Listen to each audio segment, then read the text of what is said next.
Welcome back to another video. Mayam game video Mayam Culinary. Culinary nga si koi momina semba kari kang soy. Kang soy Thong hori. Aduga somna na kari. Iran bada na ba? Sina mete mo na kari hai. Sino? May titi ko mana. Please dalay na iron ba matsak. Hawaii movie. Hawaii movie sauce. Away ako'y ngon gin. Ako'y ngon gin. Ngarang ngon gin loy ni. Muka nga thak toy ni. Baba cha dawi long tho ga ngari ga. Kai de gi phungi ba. Si. Tingkul na po birak pa na. Ya. Baba tingkul ge. Sidi. Yang haw. Sidi ako'y gi relative sing lak pa da. Ngari gi paket ama mampai hala. Ya. Ngari diwatre. Ngari watre. Iron bada Maroi nang nahal do kariya ba? Dahil lay do. Gainam. Gainam. Yanam da mana gainam ai. Ano ba ming thon bi re gainam. Pajik na morok meat kani. Ngariga. Ngariga. Morok Kan mana? na morok ta. Morok ta. Imana takdiri. Kabui lagi on akhat kanai kathum badai. Badai. Kabui moron so hejat na ma se. Panga paruk saruk sanai. Sasat sakulu. Pranam. Lu. Tarada lu hai bane. Tarada lu. Akha khani kathum mati phanga tharuk chis. Kan ma se yam hejat ni. Yam hai. Khut sa gani ni. Sade Nang hai. kauri sina karin. Sade hai. Nang kikin manam di lak horo. Manam ta de. Lakaya du no phare. Manam ta de. Yare. Pangta saya. Ni si kobi thamjet man do adugi anoba mana ga hawai thak hingon giga duga alu su hingon giga Sini khoi gi hingon. Gardening. Ngasi dei su koi se khara trim to thok sera na khan ba. Ha? Khoi khara phan ge. Ai sa tamri e khoi ma de gi. Khoi mama sa mai te moron yam ne ne. Khoi mama sa na pro e khoi gi oza da. Ko? dedi gi Oh, jadi sangat cadam ni na. Magi tongan betul pire. Yang betul tu hau mal le. Wow. Ngari mikhai raga. Sana mikhai dam hau rani direct. Mana caw je. Ngari lovers guys in the comment section. Ngari pamba mi already si video se like tawni. Like hek taw traba adi not ngari lover. Like na mabu kya muwa ge ne me. Like tak tak namba ya bane. Amar khatang ko du. Anir namba dia adam. Mesal laba. Adadi yo ta ren. ai di manam ga ma da khangdri lok thung bagi ji khaw lai ho di phare duga lok si phatri man manam si chen de ba Oh, si khoi ngon mi ro. Oi. Wow. Oi, ako yung going ni. Much later. Iromba ready oi khre. sak cha do re Wow. Yam hao. Yeng ba. Oh, tu ekoi nu pina som da broccoli fried tawri kan na. Kan na ta. Thumai chai ro. Ha? Ai hapura sam. Hapo.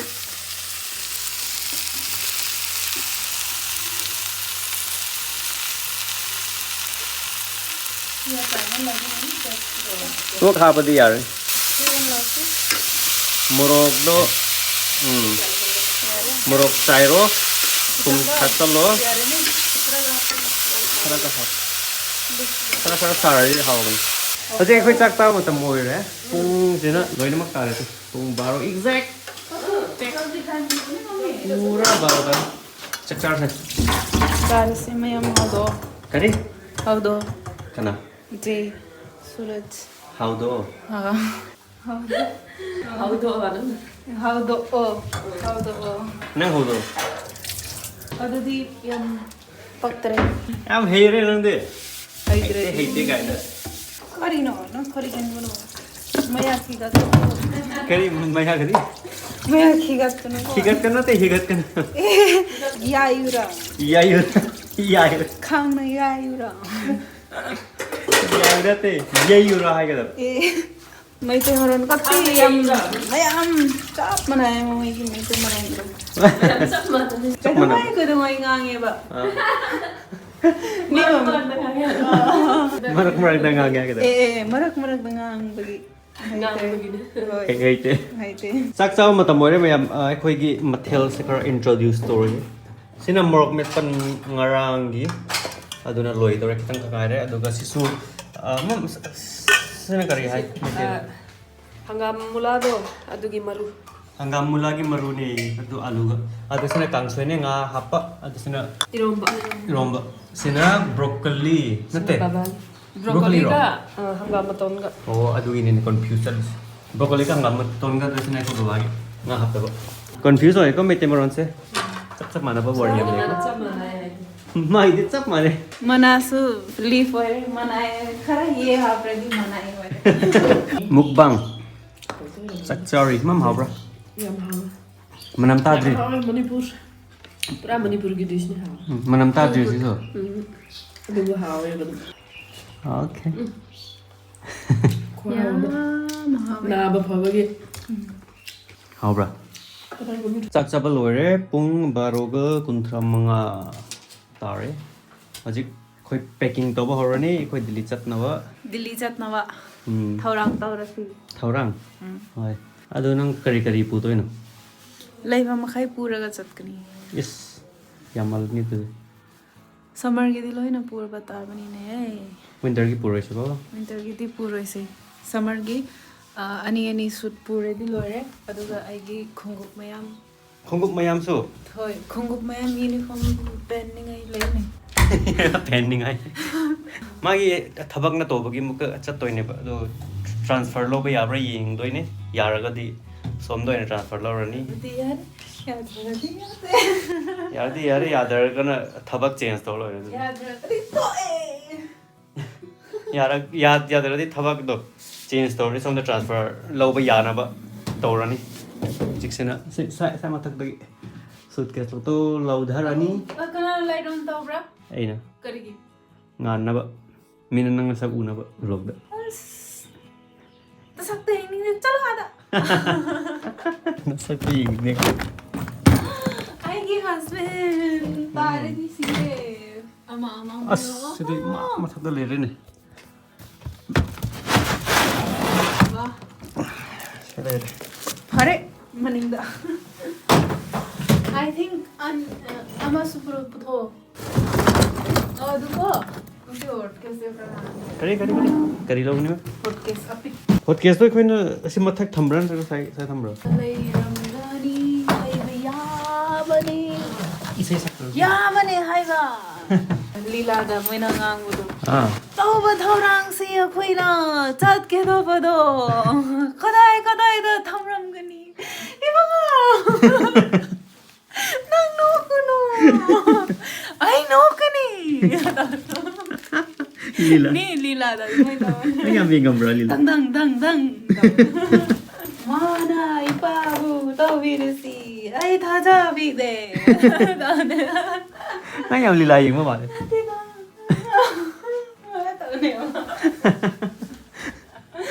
Anira camera ni ama anira kaino da TV da oh tv ta black and white akhoi ni khoi da chap ma tam da acha ado khoina sigi bed gi manung ji gi fight ma yam tham bed high roi phamung ni manung da says what is it yeah very high five mai te maro what is ore hai di kaino mai te da yam singi ko ni chumi khoi se towel se chap mane matching towel ado ibani na one difference discussion taraga lai bane na thori amu ba yaw se ma gi ei da yaw discussion taraga lai bane ima imagine have the khallo noi kaidonga ibani unage as ari ya ore se gyanta de Manipuri diko ibani na wari nangi tawal lebedo chahi kya ore khangde chahi manga ko adu nang khallo ibani thengna bodo chahi kya lohong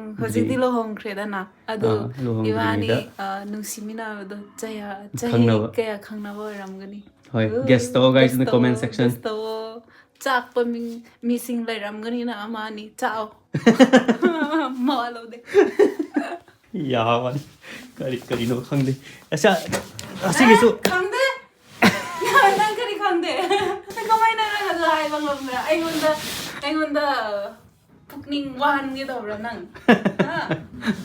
aingonda chakhan ge dawra magi vocabulary me as e phau gyan ta de du mayam se yan kamai ta do no khangde akai nubi ko haraw han ba re nang Tay no piaram. Ay di innocent ne pura.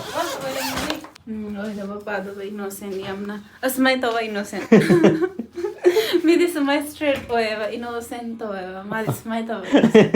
Sige suitcase ahum sida ama sida nate ani sida khoi phiron hap kani ama dana injang na pi.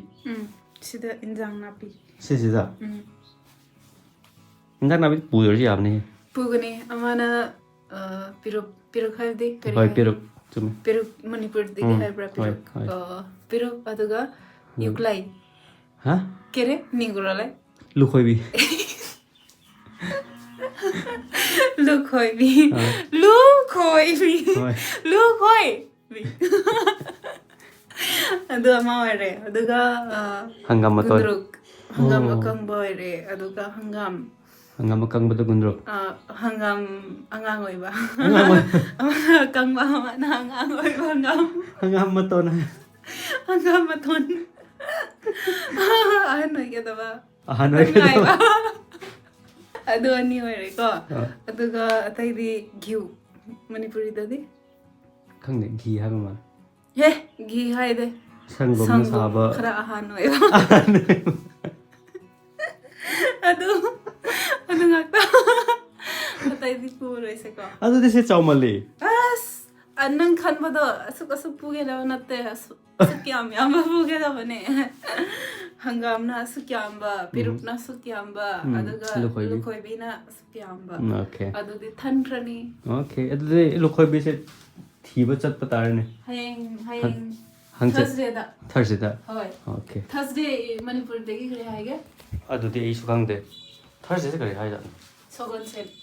Kare Sogon sen. sagon sen. Khangde. Ei pop correction to bangam de ei pop. Lay pok ba. Okay. Aduga Wednesday. Thursday. Friday di kare bra. khangde. Saturday, Sunday su khangde. Nongmaijing. Nongmaijing Sunday. Aduga atay di khangde. Lay pok. Kare leipak pok. Adana ti. Soidana se soiram doi de ei na khangda bai ne ba. Na tare. Ma ha che. Trust to ya ma de tu ma ngang ba ga se pra ulta ba ta ngang le doi ne ba. Seran toran. Me di appreciate tau drang ma na.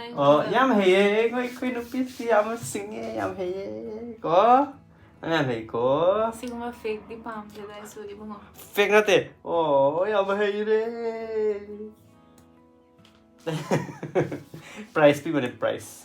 Mana pi ba. Kari nang saura. Nang duma yengi to kari.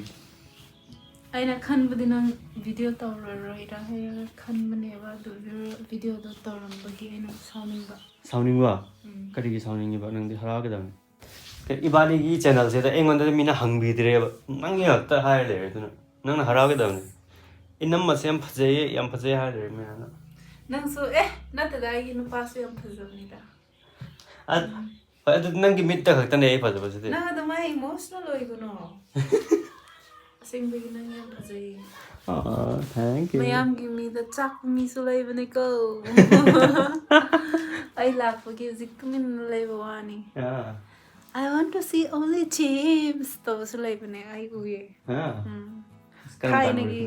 Thai nagi comment section da. Do si myam chun na pu ge da ba. As khangdra da kari pu ganura. Yam male ko nang gi Gyan nam ta dre ya ba. khara pi thok sara giveaway. Hoy. Kanabu. Subscriber sing do pambal erde yengo do choose. Yes. Mana hai ba kri sa tabi guno. Comment da iraga thao. Mina set pa do kamai na set ke na khan bra. Advai na hayo ko. Pagi bi mayam subscriber sing warahan ba ya de. Warahan ba ya de. Si khakta ne egi mayam ai na leba egi property ma'am hai tar. Egi warm clothes na sida ko jackets ma'am aduga shirt khitang yang. Kitang khakta ne asu pra ariba thaina mamang egi sina ai luhoma tam da leiba ko ahan ba adu atai di leito khatam adu di ai gine hoy ai gi te na uniform gi do karam bano nang uniform siro ai gi shirt nang gi shirt na sida le yong ne ma'am asi phau ai gi na tre ai sin aduna aidi yamdavne firon kisu hoi adugi asida full half year a property me pull up half year da khongup dinangi da half se aigi da half chamdoi mande ai gida hoi ai khongup do ai amadi tonga chatkani ko aduga pera matam budoi asigumadi nangida puro ko aduna karino nangi aduna aigi personal oh onagi many pokopan adura 시디야 뭐 10대가 헬말 내거는 나야 안 들어오라 노고노 아이 이마부 이마 에스 이마 하버디 빡대바 마마부 야 미스터러니바 mama miss tawrani ba thuna halak to ni keno 한두한두고 아두 누가이데바 oh asi kisna maluhong bagi mama kok da hapado 먹고 mama sampha na 삼파요 삼파 sampha kana sampha adugina blush 시나 blush 2 in 1 okay ai su kino makeup te raga nupi sa jara keno ki ta beron ki ta 누피한테 호모아요 누피 사시요 아이스 호모 사우러 하요 aduga skit nam se koiso ko ai ke han ge aduga skip tawsi hoi packing to bol ore magi sina magi everything ban to ya rings yang da bane ko 야래 yare hey this is more than 20 kg 15 kg ka ta support to bane to ye ida lumboid lungoide dili chat no excited oi bra sad oi bra happy oi bra kai excite oide adu excite oide sad life ta no 내가 더 as nang i roll se di chawol he roll pitru pitru pikka da ni nang roll se yamale yam chaw 또 drinking 다 들어서 ma usi terse ei ani oh mata ngai ri 아우마우 그다래 가면은 no kidding 아두가 시가 아마 앞에디 탈래 much later ga khoi packing to bol loi re sigi se da injang na bi hap toine adura sina keno empty khali aduga khongup so happen sina carry on manung air flight manung da pusan doi ba sigi sina check in to sida loi re khoi gi raw materials jikna packing loi ra bani na walking chalu se hi ga do ba nang sida kari chare kari gi du chare ba 사닝고기 kedawre nang saw ai ngasai ngairam kari gi damak ta ngai ba pundoon ay puto sa pungdon kai dagi pungdon mi gi pungdon ne do 미니한테 kana gi no 좀 하고 보네 yes mi gi ne do 아이나 좀 넣어 hango moida hango 뭐이긴 했대 마판기네 mapan su moina tha bne mai ju to amak tip sula ta ko huncha No, leave it. Let's not eat. kari ina hangbiraga hujik charo hairisina curry ma tawno I don't want to eat more. sida not on the sampai Thank you. To se ko charo se. Walking to se. ngasai di hek se har ga mina hangbiraga hujik he oi kai chalo chalo berani ne somda chatora somda Cake sungam draga. kido bagi ngam mudde ba ei hek bi doine horen amun basu lai mun basu lai yenga se horen he ase halak pada he ase ko walking halak pada mayam egi nu pin ne yam nungsi ne ko Ka. ningai su toy marak da du nungsi Musit ready. yam thina nungsi jat ne ko aje Delhi chalani ko Delhi da din nang pra busy hoer ni wangang so bhangaroi ni Wangang fangre raga nang atay niga text tau ba. Nang hai te du pra bera ni su bi se edi hai bi vlog number kan da wangang ba sangroi ha boarding to ready haurani na. ke da bagi boring chu da no ei so nung thin chu pa video number le doi ni video edit tawraga skit chu number ho doi ni ꯑꯗꯨꯒ ꯑꯩꯈꯣꯏꯅ ꯅꯨꯡꯗꯥꯡꯗ reaction ꯁꯦꯝꯕꯗꯣ ꯅꯨꯡꯊꯤꯜꯗ 에디ꯠ ꯇꯧꯔꯅꯤ ꯅꯪꯗꯃ ꯇꯧꯔꯒ ꯑꯩꯉꯣꯟꯗ ꯁꯪꯒꯠꯀꯦ ꯍꯥꯏꯔꯣ ꯑꯃꯨꯛꯀ ꯅꯪꯁꯤꯗꯤ ꯕꯦꯔꯥꯅꯤ ꯋꯥ ꯈꯔ ꯉꯥꯡꯉꯣ ꯅꯪꯅ ꯉꯥꯡꯕꯗ ꯇꯥꯕ ꯅꯨꯡꯉꯥꯏꯌꯦ ꯍꯣꯏ ꯑꯩꯅ ꯉꯥꯡꯕꯗꯤ ꯊꯤꯅꯝꯅꯃꯦꯕ ꯀꯥꯏꯗ ꯀꯦꯅꯦꯜꯗ ꯑꯗꯨꯅ ꯅꯪꯅ ꯉꯥꯡꯕꯗꯣ ꯇꯥꯕ ꯌꯥꯝ ꯅꯨꯡꯁꯤꯌꯦ 하이브네다 ꯁꯣꯝꯗ ꯌꯦꯡꯉꯣ 하이브네다 ꯃꯔꯛ ꯃꯔꯛꯇ ꯚ꯭ꯂꯣꯛ ꯍꯥꯞꯄꯣ ꯍꯥꯏꯔꯗꯤ ꯑꯗꯨꯝ ꯍꯥꯞꯀꯅꯤ ꯃꯔꯛ ꯃꯔꯛꯇ ꯅꯠꯇ꯭ꯔꯒ ꯃꯌꯥꯝꯅ ꯚ꯭ꯂꯣꯛꯇꯤ ꯌꯦꯡꯅꯤꯡꯗꯦ ꯍꯥꯏꯔꯗꯤ ꯈꯪꯗꯦ ꯆꯦꯟꯕ ꯁꯥꯟꯅꯕ ꯆꯦꯟꯕ ꯀꯥꯏ ꯆꯦꯟꯗꯣꯏꯅꯣ ꯑꯃꯨꯛ ꯑꯣꯀꯦ ꯑꯗꯨ ꯃꯌꯥꯝ ꯆꯦꯟꯕ ꯍꯥꯏꯕꯗꯤ ꯋꯥꯀꯤꯡ ꯍꯣꯏ ꯑꯣꯀꯦ ꯑꯗꯨ ꯑꯣꯏꯔꯗꯤ ꯌꯥꯏ ꯅꯪꯅ ꯑꯃꯨꯛꯀ ꯆꯦꯜꯂꯗꯤ ꯐꯔꯛ ꯇꯥꯔꯅꯤ Much later. ꯍꯔꯥꯎꯔꯕꯣ ꯃꯥ ꯆꯥꯔꯤꯁꯦ ꯎꯆꯦꯛꯅ ꯆꯥꯕ ꯐꯥꯎ ꯆꯥꯏ ꯑꯃꯔꯣꯝꯗ ꯎꯆꯦꯛꯅ ꯆꯥꯕꯅꯤ ꯍꯥꯎꯋꯦꯗꯣ ꯌꯥꯝꯅ ꯁꯤꯁꯨ ꯑꯃ ꯍꯦꯛꯑꯦ ꯆꯥꯎꯅ ꯑꯆꯧꯕ ꯑꯃ ꯍꯧꯖꯤꯛꯇꯤ ꯍꯔꯥꯎꯔꯦꯗꯣ Alright guys, ꯑꯗꯨꯗꯤ ꯃꯊꯪꯒꯤ ꯚꯤꯗꯤꯑꯣꯗ ꯑꯃꯨꯛꯀ ꯊꯦꯡꯅꯔꯁꯤ. Till then, ꯏꯃꯥ ꯂꯩꯕꯥꯛ ꯃꯅꯤꯄꯨꯔꯅ ꯌꯥꯏꯐꯔꯦ!